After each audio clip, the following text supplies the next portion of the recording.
Hi everyone, आप सभी का स्वागत है मेरे चैनल पर। तो ये एफएफ जो है, मतलब कि ये लास्ट पार्ट है I am still waiting for you का।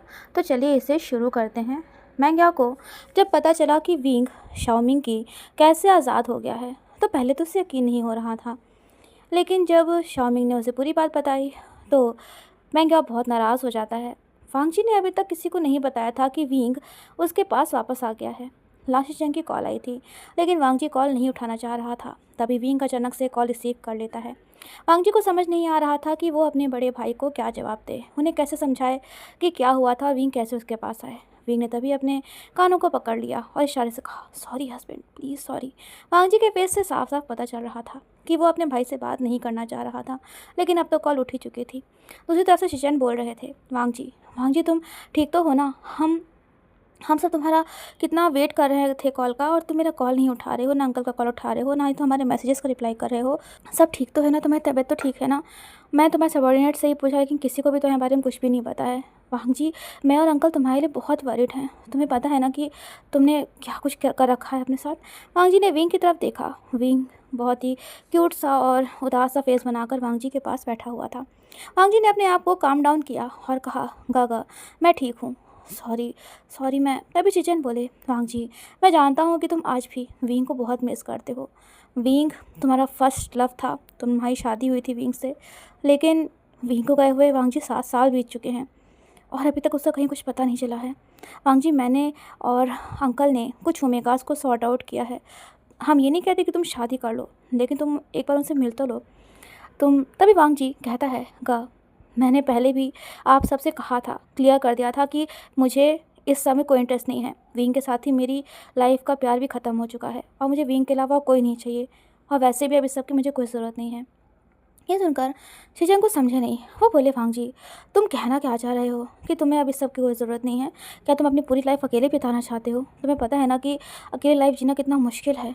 वांगजी कहता है, गा मेरी बात को ध्यान से सुनिएगा, विंग मुझे वापस मिल गया है। चेचे ने सुनकर चौंक गए और बोले, वांगजी ये तुम क्या कह रहे हो? तो वांगजी ने विंग को अपने करीब करते हुए कहा, गा मैं पिछले 7 सालों से विंग को ढूंढ रहा था। मैंने इसके बारे में किसी को भी नहीं बताया था। सबने मुझसे कहा कि विंग अब इस दुनिया में नहीं है, वो जा चुका है। लेकिन मेरा दिल जानता था कि विंग जिंदा है। वो जिंदा है, वो मेरे आसपास ही है, वो हमेशा ही मेरे दिल के करीब था। तो मैं कैसे मान लेता कि वो अब इस दुनिया में नहीं है? और फाइनली कहा, 2 दिन पहले मुझे पता चल गया कि विंग कहाँ पर है, और फाइनली अब वो मेरे पास है। ये सुनकर शिचन बोले, वांगजी तुम सच कह रहे हो? विंग तुम्हारे पास है? अगर वो तुम्हारे पास है तो क्या मैं उससे बात कर सकता हूँ? क्या उसकी और शीजे और भाई चैंग को पता है कि वो? तभी वांगजी ने कहा, गा मैंने अभी इस बारे में किसी को भी नहीं बताया है, सिर्फ वेनिंग को ही पता है, और उसको भी मैंने मना कर रखा है किसी को भी बताने से, क्योंकि अभी ये बहुत ही सीक्रेटली ये सब कुछ हुआ है। शिचन कहते हैं, वांगजी तुमने और विंग ने बहुत सफ़र किया है, बहुत तकलीफ सही है, और आई डोंट नो कि विंग ने इतने साल क्या कुछ सहा है, वो कहाँ था इतने साल, लेकिन उसे आर्मी में वापस से ज्वाइन करना चाहिए। सब लोग उसे वापस देकर बहुत खुश होंगे। वांगजी बोला, गा मैं विंग को 2 दिन बाद अपने साथ लेकर आर्मी बेस कैंप आऊँगा, ये मेरा वादा है। तब तक आप इस बारे में किसी को भी कुछ मत बताइएगा। मुझे ऐसा लगता है कि आर्मी में ही कोई पर्सन है जो विंग के साथ जो कुछ हुआ था उसमें इन्वॉल्व है। विंग और शिचन दोनों ही ये बात सुनकर चौंक गए। शिचन बोलते हैं, वांगजी तुम कहना क्या चाह रहे हो कि इसमें कोई आर्मी ऑफिसर इन्वॉल्व है? क्या हमारे किसी मैन ने? भांगजी कुछ देर चुप रहा, फिर उसने कहा, गा मुझे पता है कि वो पर्सन कौन है, लेकिन हमें थोड़ा सतर्क रहना पड़ेगा क्योंकि वो पर्सन बहुत चालाक है, और मुझे बस एक प्रूफ चाहिए। शिचन बोले, वांगजी क्या तुम श्योर हो? तो वांगजी ने कहा, का मैं श्योर हूँ, 100% श्योर। बस प्लीज़ आप इस बारे में किसी को भी मत बताइएगा। शिचन कहते हैं, ठीक है वांगजी, अगर तुम्हारी यही विश है, लेकिन हम सब विंग को देखने के लिए बहुत ईगर हैं, बहुत बेताब हैं। वांगजी कहता है, का मैं भी विंग को सबसे मिलवाना चाहता हूँ, लेकिन बस थोड़ा सा इंतज़ार कर लीजिए। इस बार मैं कोई गलती नहीं कर सकता, मैं विंग को दोबारा नहीं खो सकता। इस बार मैं जी नहीं पाऊंगा उसके बिना। इस बार तो मैंने किस तरह से खुद को संभाला, लेकिन अब मैं उससे नहीं खो सकता हूँ। कॉल करने के बाद विंग वांगजी को बहुत ध्यान से देख रहा था। ये चीज़ वांगजी देख लेता है। विंग कहता है, हस्बैंड आप काका से क्या कह रहे थे कि आपको पता है कि किसने मुझे?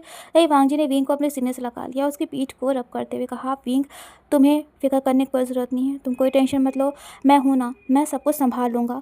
विंग जानता था कि वांगजी उससे बहुत प्यार करता है, वो उसे कोई तकलीफ़ नहीं होने देगा और नहीं तो कुछ छूने देगा। लेकिन फिर भी न जाने क्यों एक डर विंग के दिल में समाया हुआ था। और वो पर्सन कौन था, इसके बारे में जिसके बारे में वांगजी बात कर रहा था।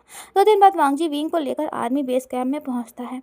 सब विंग को देखकर शॉक्ड थे, किसी को यकीन नहीं हो रहा था अपनी आंखों पर।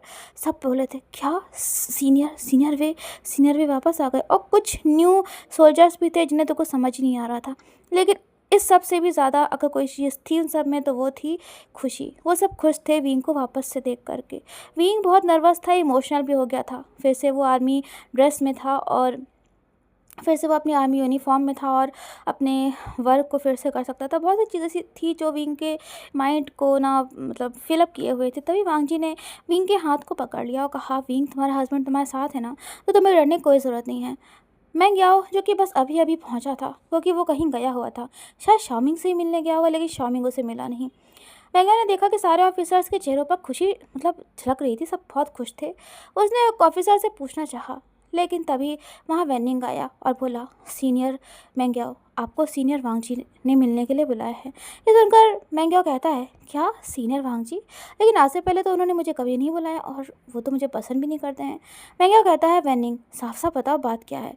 लेकिन वेनिंग कुछ नहीं बोला, उसने अपने लिप्स को बंद ही रखा। मैंग्याओ ने आगे कुछ नहीं कहा क्योंकि वांगजी सीनियर था तो वो इस ऑर्डर को मतलब मना भी नहीं कर सकता था। वो वेनिंग के साथ चला गया। जब वो वांगजी के केबिन में पहुंचा तो वहाँ ऑलरेडी नाशीचन, नियर मिंगजुए, शुयांग, शाओ शिंगचन मौजूद थे। मैंग्याओ उन सबको एक साथ देखकर थोड़ा नर्वस हो गया। उसे समझ में नहीं आता कि आखिरकार सब यहाँ पर क्यों मौजूद हैं। उसे कुछ ठीक नहीं लग रहा था। वो अपने कदमों को पीछे करने लगा क्योंकि उसके दिमाग में कोई बहाना तो आ ही गया था। तभी वांगजी कहता है, मैंग्याओ क्या हुआ, कहाँ जा रहे हो? वहाँ पे मत खड़े रहो, इधर आओ। मैंग्याओ कहता है, सीनियर आज आप सब एक साथ है, मेरा मतलब। सब मैंग्याओ को घूर कर देख रहे थे। साफ साफ पता चल रहा था कि सब बहुत गुस्से में भी थे। तभी वांगजी ने कहा, मैंग्याओ क्या हुआ, तुम इतना नर्वस क्यों लग रहे हो? क्या कुछ हमसे छुपा रहे हो? तुमने कुछ गलत काम किया है? मैंग्याओ बोला, नहीं सीनियर, ऐसा कुछ भी नहीं है। वो बस आप सब एक साथ हो ना तो मुझे थोड़ा सा नर्वसनेस हो गई थी। तभी अचानक से रूम की लाइट्स ऑफ हो गई और स्क्रीन पर एक वीडियो प्ले होना शुरू हुई। उसमें दिखाया गया कि कैसे मैंग्याओ ने विंग को, जो कि बॉम्ब ब्लास्ट में घायल हुआ था, उसी मिशन के दौरान जब सबने समझ लिया था कि विंग की डेथ हो चुकी है। और इस बात को वांगजी ने नहीं माना था, लेकिन सबने एक्सेप्ट कर लिया था कि विंग की डेथ हो चुकी है। सिर्फ एक वांगजी ही था जिसने नहीं माना था, बाकी सबने मान लिया था। और उसमें दिखाया गया था कि मैंग्याओ ने कैसे पूरा मतलब जो था ना पूरा चीज़ प्लान करी थी और उसी ने ही विंग को झूठ बोला था कि वहाँ पर एक बच्चा रह गया है पीछे जिसको हमें रेस्क्यू करना था, वो छूट गया है। और विंग को जानबूझ कर उसने पीछे जाने के लिए मजबूर कर दिया था। ये सारी चीज़ें उस वीडियो में दिखाई गई थी और कहीं ना कहीं मैंग्याओ अब समझ गया था कि उसका सच अब बाहर आ चुका है।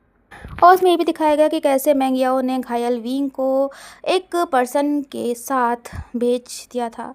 उसे उठाया था, मतलब विंग को हेल्प किया था उठने में, एक मैन के साथ रवाना कर दिया था। और फिर एक और वीडियो प्ले हुआ।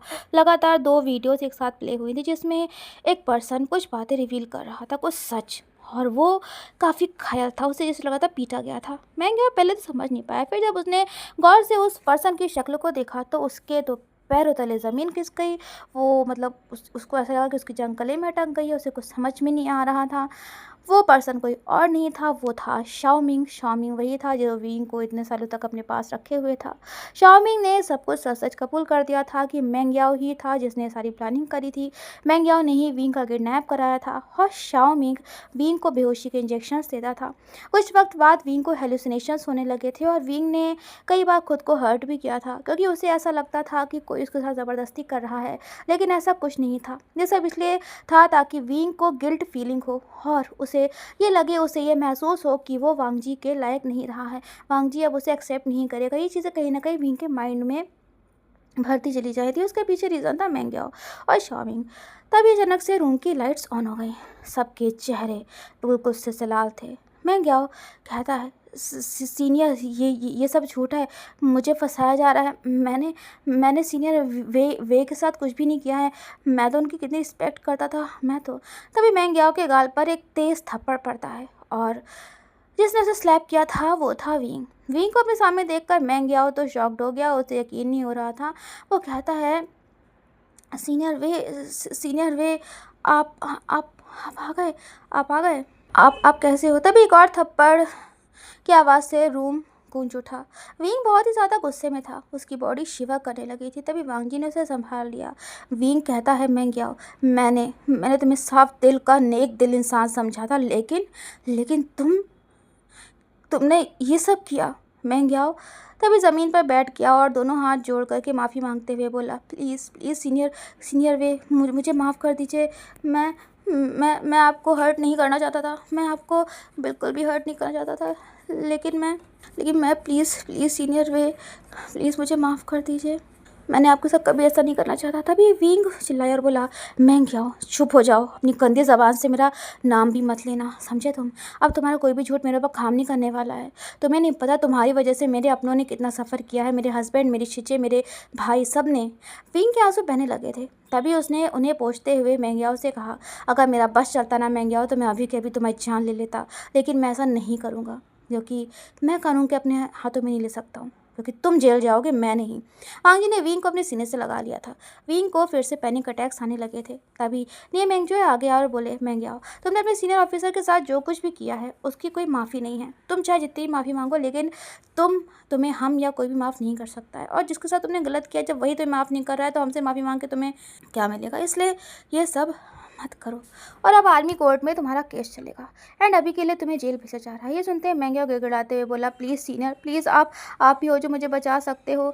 मैं आपसे बहुत प्यार करता हूँ सीनियर, आज से नहीं, जब मैंने आपको पहली बार देखा था। प्लीज़ सीनियर, मैं आपको सीनियर वांगजी से ज़्यादा खुश रखूँगा, प्लीज़ सीनियर। तभी विंग ने गुस्से में मैंग्याओ की तरफ देखा, कहा, मैंग्याओ, एक बात अच्छे से सुन लो और अपने दिमाग में बैठा लो, मैं तुमसे प्यार नहीं करता हूँ और ना ही तो कभी करूँगा। मेरे दिल में सिर्फ मेरे हस्बैंड लानवांग जी की जगह है और मरते दम तक वही रहेगा।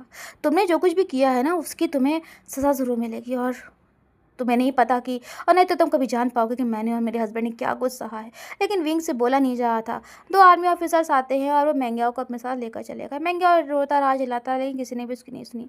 निये मैंग्याओ बाकी के साथ विंग से कई सवाल पूछना चाह रहे थे, लेकिन वांगजी तभी विंग को अपने साथ लेकर वहाँ से चला गया। विंग के आंसू रुकने का नाम नहीं ले रहे थे। तभी वांगजी ने विंग के लिप्स पर किस किया और कहा, विंग, आई लव यू। तुम्हें किसी को कोई जवाब देने की ज़रूरत नहीं है। विंग कहता है, हस्बैंड, क्या आपको लगता है कि मैं आपके लायक हूँ, मैं प्योर हूँ? वांगजी ने तभी विंग के फोरहेड पर किस किया और कहा, विंग, मैंने तुमसे प्यार किया है, मुझसे बेहतर तुम्हें कोई भी नहीं जानता है, और मुझे पता है विंग कि तुम भी मुझसे कितना ज़्यादा प्यार करते हो। ये सुनते ही विंग वांगजी के गले से लग गया। विंग को पैनिक अटैक्स अभी भी आते थे, लेकिन धीरे धीरे वो नॉर्मल होने लगा था। उसकी चीज़ें और चेंग के तो आंखों में खुशी के आंसू ही आ गए थे। फाइनली सब कुछ बैक टू नॉर्मल हो गया था। विंग ने फिर से आर्मी ज्वाइन कर ली थी। एक दिन विंग ऑन ड्यूटी बेहोश हो जाता है। चेकअप हुआ तो पता चलता है कि विंग 3 मंथ्स प्रेग्नेंट है। जब ये बात वांगजी, उसकी फैमिली और विंग की फैमिली को पता चली तो उन सबकी खुशी का तो ठिकाना ही नहीं था। इतने वक्त बाद विंग और वांगजी की लाइफ में खुशियों ने दस्तक दी थी, जो अब शायद रहने वाली थी। 9 मंथ्स के बाद विंग ने एक प्यारी सी बेबी गर्ल को जन्म दिया था। उसका नाम शुई रखा गया था। विंग ने अपनी बेटी को अपने आर्म्स में लिया, उसकी आंखें भर आई थी। तभी वांगजी ने बहुत ही केयरफुली अपनी बेटी और विंग को अपने गले से लगा लिया। वांगजी ने विंग के लिप्स पर किस करते हुए कहा, विंग, थैंक यू हमारे प्यार की निशानी को इस दुनिया में लाने के लिए। विंग ने कहा, हस्बैंड, मैं अब आपसे कभी भी कहीं भी दूर नहीं जाऊँगा। ये सुनकर वांगजी ने स्माइल किया और कहा, विंग, अब मैं तुम्हें कभी कहीं जाने भी तो नहीं दूंगा ना, और हमारे प्यार की गवाह हमारी बेटी बनेगी।